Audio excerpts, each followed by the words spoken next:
Hello, hello, hello. Good morning, good morning, good morning, good morning, good morning sa inyo guys. Ayan. Maraming salamat na naman sa panibagong araw sa buhay natin guys. Ayan. So nandito na naman ako guys sa iyong harapan sa pag-skip mo. Bali, samahan mo lang muna ako ngayon guys para naman makapagbigay ako ng idea sa iyo sa pang-araw-araw nating inuulam.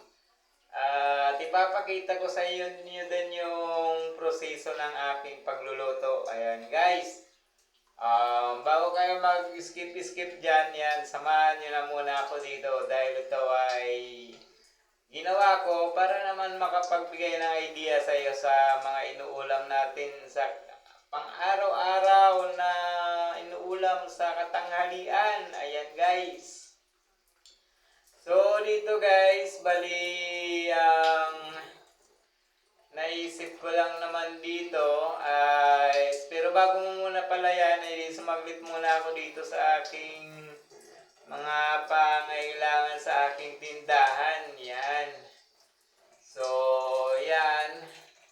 Bali konti lang naman yan. Kumbaga siningit ko lang para lang hindi ko makalimutan yung mga bibilin ko dyan. Yan.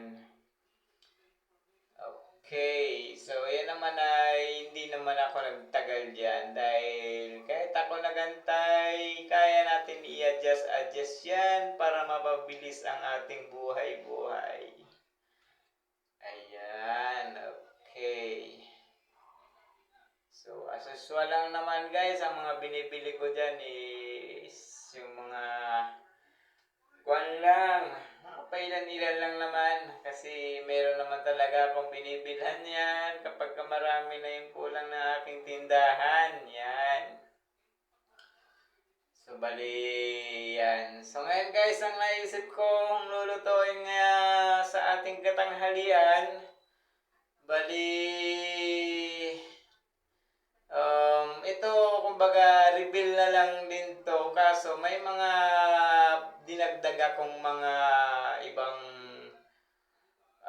ibang sahog. Yan. Para naman may pakita ko sa inyo na po pwede dito sa ibang isasahog natin tapos kung ano pa pwedeng ilagay natin gulay.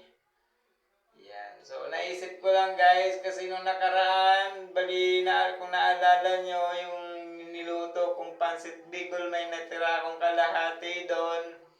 So, ngayon ko siya lulutuin ulit yung kalahati. So, yung ginawa ko guys, bumili ako dyan ng sahog na labahita ulit. Ayan. So yung labaita kasi guys, hindi naman yung panggulay lang. Pwede din naman yan sa kagaya niya ng pansit. Ayan, pansahog-sahog, kagaya nga ng sinabi ko sa inyo, itong pinapakita ko sa inyo, pang budget meal lang sa pang araw-araw nating kinakain. Yan. So ang kagandahan kasi dito, yung regular na gulay na nilalagay ko, dinagdagan ko siya ng pichay para naman mas mag-yummy pa yung pansit. Okay, so yun ang papasarap kasi sa pansit guys, yun yung gulay. Kaya kailangan maraming gulay para mahaba ang buhay. Yun.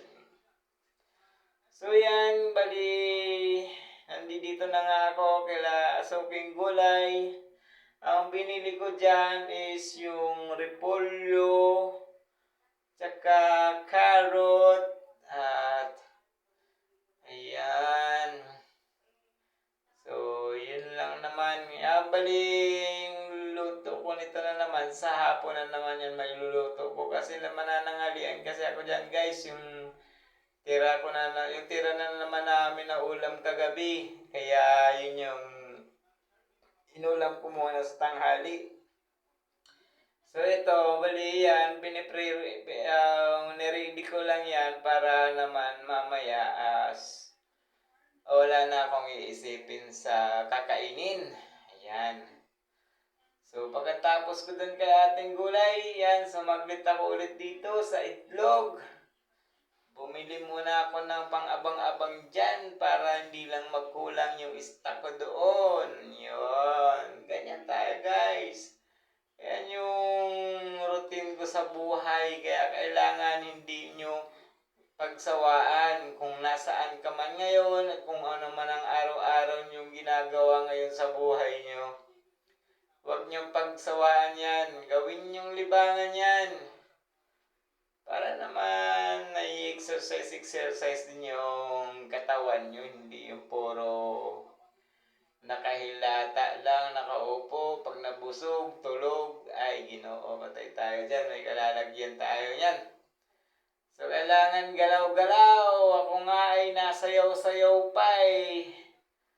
May oras pa sa pagsayaw-sayaw, sa pagla-live-live. Eh, nako.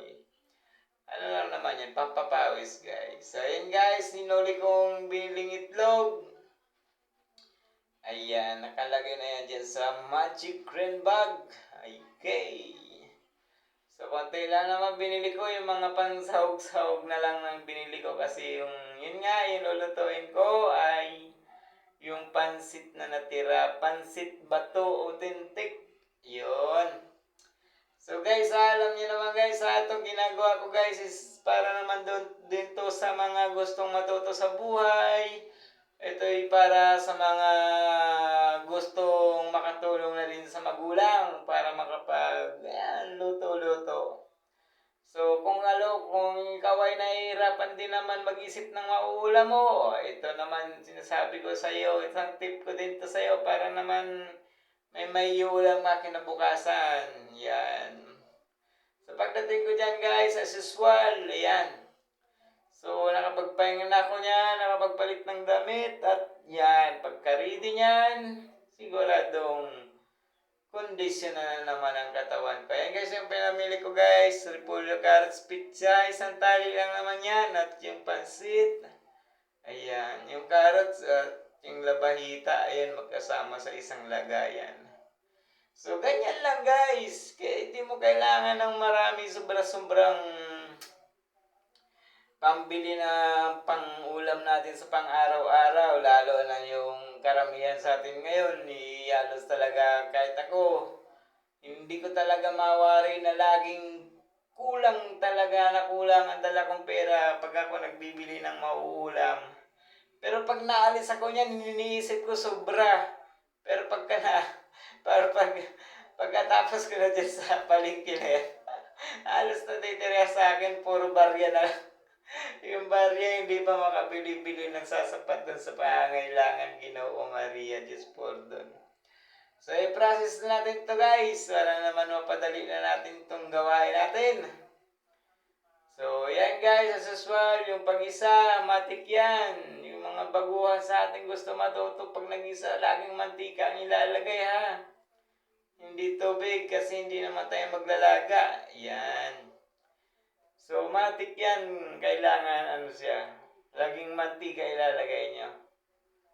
At pagka alam nyo namang mainit na yung mantika, ayan, sunod nyo na yan, pagsabay-sabayin mo na yan. Bawang sibuyas. Ayos na ayos yan. Okay. So, yung kaibahan lang nito guys, yung niluto ko ngayon, sa niluto ko na nakaraan, kasi ang sahog noon, tinapa. Ang sahog nito ngayon, labahita. Pero naman, parehas sila isda. Kaso yung pagka-proseso nila, magkaiba. Hindi kagaya ng tinapa. Yung labahita, parang dried fish siya. Pero yung tinapa, yung sa natawag nito, yung parang in-steam, pinausukan. Kaya yun yung napagkaiba nila. Pero magkaiba naman talaga yung lasa nila. Pero pwede siyang pansahog dyan sa gulay at pwede din sa pansit. Yan. So, yan guys, yung proseso ko guys. Pagkagisa ko, ay sinunod ko na dyan yung labahita at yung carrot. Ay siya. So, yan guys, yung mga professional natin, may mga iba-ibang pamamaraan yan. Ako naman ay yung sariling kaalaman ko lang din naman to, kaya ako pinapakita sa inyo. yung mga professional, mga magagaling yan, di ko din naman kayang sabayan yan. Kasi ako naman ay hamak lamang na natuto sa buhay. Ayan. Kaya sinishare ko lang din to sa mga gustong matuto sa buhay. Lalo na dun sa yung mga gusto lang makatulong sa magulang. Ayan. So ito guys, para to sa inyo. Ayan. So yan nga guys, sinunod ko na yung repolyo. Alam niyo naman, yung repolyo guys, sinalo ko na dyan yung ano niya, yung tangkay ng pichay. Kasi medyo may katigasan lang konti yan. Kaya sinabay ko na dyan sa pag-isa. Yung dahon ng pichay, yun, dun ko na yun sa pansit nilagay. Pagka alam kong paluto na yung pizza, ay yung pansit. Ayan. So, okay. Ganyan na yan guys. Tingnan nyo naman, halo-halo lang itatabi na natin kaagad.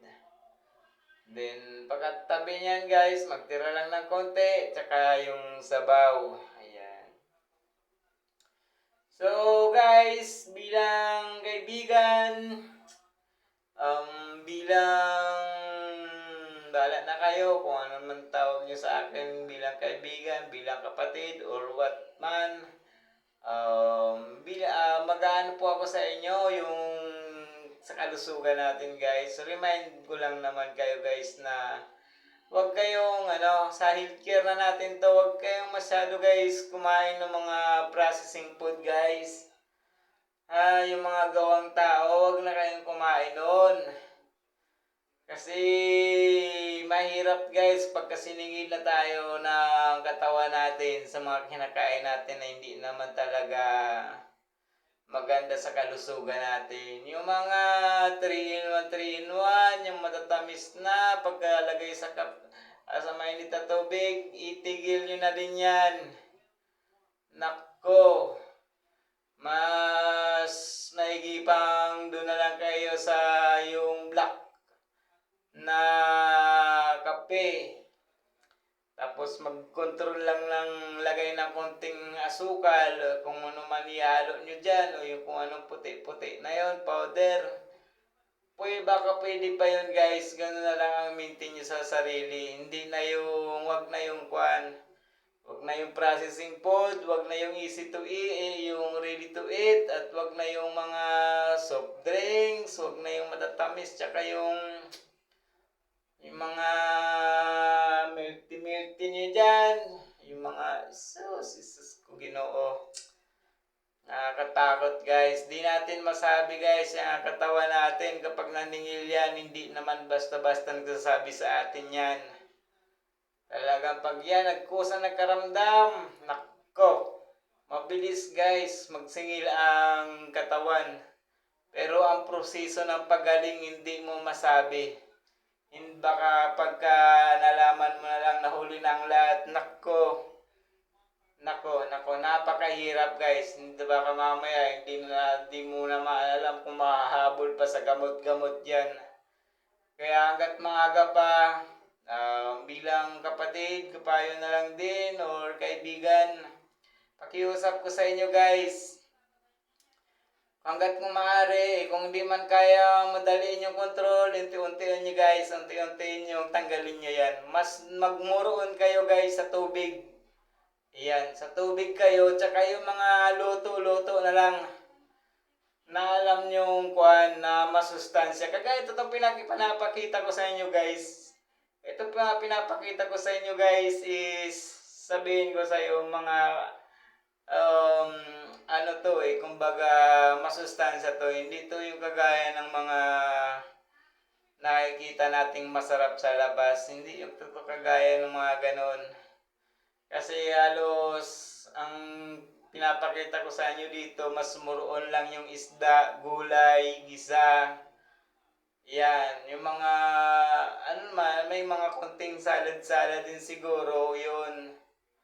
Pero yung manok tsaka baboy, minsan ko lang kayo mapakitaan nun kasi hindi ako talaga, parang hindi ako, ewan ko ba, Kasi ngayon ako guys, ngayon ako natuto, parang ayaw ko na talaga mag-focus sa mga ganong luto. Ayan. Yun yung kwan ko sa inyo guys.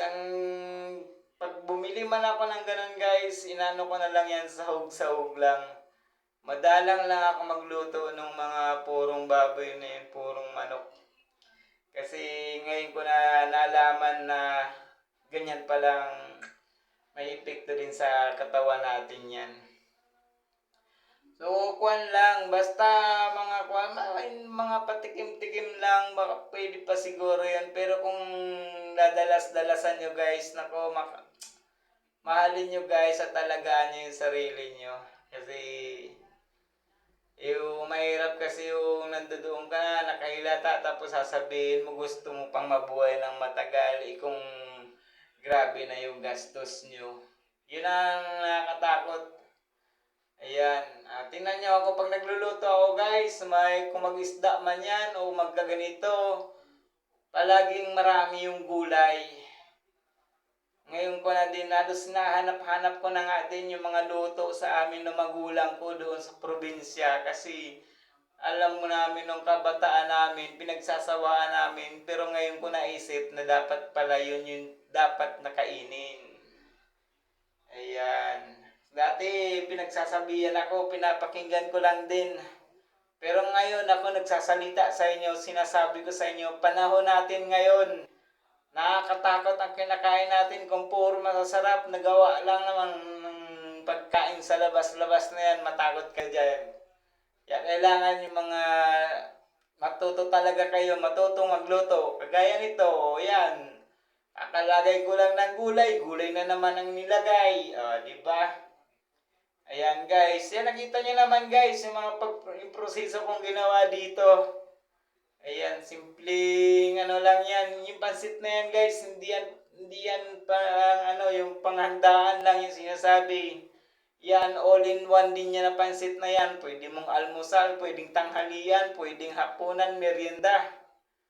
Ganyan katindi ang pansit bato na yan. So, napakasustansya niyan. So, okay. So, ayan guys. Salamat naman at luto na natin yung pansit na yan. Ayan. So, dahil sa gabi na, ayan. So, ayan. Tingnan nyo guys. Kahit gabi na, yan yung bumungka namin. Kahit yung malagyan lang ng laman yung tiyan natin. Naku, dapat magkontento kayo sa mga ganon. Hindi yung lalabas pa kayo, bibili pa kayo nung kay Jollibee, kay Macay, kung ano yung mga naisipan nyo, iinom kayo ng mga matatamis. Sus, Ginoo guys. Nagsasabi ako talaga sa inyo, hindi to biro. Kasi dati nagikinig lang din ako sa mga nagsasalita sa akin dati. Pero ngayon, sinasabi ko to sa inyo guys, nako, yung mahalaga guys, mahalin nyo yung katawan at alagaan nyo yung kinakain natin sa araw-araw. Kasi hindi natin pag masasabi yung katawan natin kapag mali ang kinakain natin. Yun yung napaka magandang pakinggan na nakakarinig kayo ng mga ganito. So, ayun guys, kagaya nung dati guys. Kagaya ng dati, ako naman ginagawa ko lang to para lang naman dun sa may gustong may matuto sa buhay. Ayan, so i-share lang natin to guys para makarating naman dun sa mga taong gustong matuto. Isipin na lang natin to guys na naging instrumento lang tayo ng Panginoon para makarating lang to sa kanila. So, ganun lang guys. Wala naman akong ibang nanga dito. Yung i-share ko lang kung ano yung mga ginagawa ko, makapagbigay ng idea sa mga nahihirapan mag-isip ng malulutong ulam sa tanghalian. Ayan, ganun lang guys. Wala naman akong inahanga ditong iba. Kailangan, kumbaga parang naisip ko lang na gusto ko lang i-share tong mga ginagawa ko. Kasi ito lang naman yung paraan na kaya kong gawin para naman ma-share ko doon sa mga nagbabudget sa alam niya yung kung ano lang ang laman ng bulsa. Nagbabudget-budget para mapagkasya yung pangailangan sa mga na maluluto nila para sa katanghalian or sa buong araw na, gabi. So, ayan guys, maraming salamat guys sa pagsabay nyo sa akin. Ayan, sa pagtapos nyo lang dito, malaking bagay sa akin yan. So, kahit ipag-share nyo lang ito guys, share na lang, wala nang problema sa akin. Ayun, so gaya ng dati guys, mahal na mahal ko kayo, I love you, Diyos mabalos.